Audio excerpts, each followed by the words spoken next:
Welcome to the first edition of About Games. Since the release of the next WoW expansion is a little less than a month away, I think it would be interesting for me to chime in with my view on the whole circus. There have been extensive debates all over the internet about the usual things that people talk about when another expansion is imminent. Will it be any good? Will this kill WoW forever? Will it be too easy? Will it be too hard? That's what she said. What I want to focus on is how all of these questions might just be a little too broad.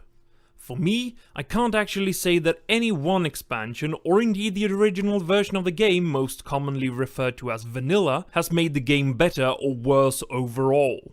Instead, what I'm looking for is how the changes apply to my particular playstyles, and how they either suit me better or worse, and how much they reward the kind of play that I prefer in this particular game. There are many different styles of play out there, and not everyone values the same elements, so I think it's important to not just look at some overall quality measurement when evaluating the next expansion. For a long time, I've mostly done healing in groups, and that has varied wildly between versions of the game. I really didn't enjoy Burning Crusade, Cataclysm, or Warlords of Draenor, in this regard at least. Not because they generally made the game worse, indeed they made the game better in many ways, but I still found myself playing in groups far less than in the other ones. This was because of the way they structured the abilities, the encounters, and the balance between the classes didn't suit me. Had I been playing, for instance, a rogue, it's possible that I would have enjoyed those expansions more. But as it is now,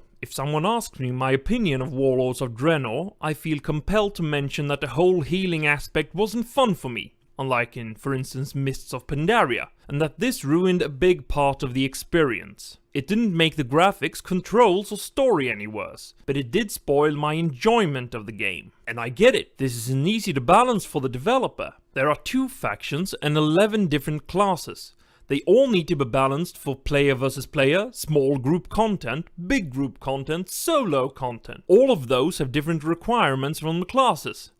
They could make paladins awesome at healing, which makes them easier to play in groups doing dungeons, but that would unbalance the player versus player matches if they overdo it. What we're left with is a carousel of making classes better or worse, and that's what will largely dictate how good the next expansion will feel. Story, gameplay, controls, all of it we can all rest assured that Blizzard will absolutely nail, because they know their stuff. But if they make my favorite classes and roles weaker, that's what'll tip the scales.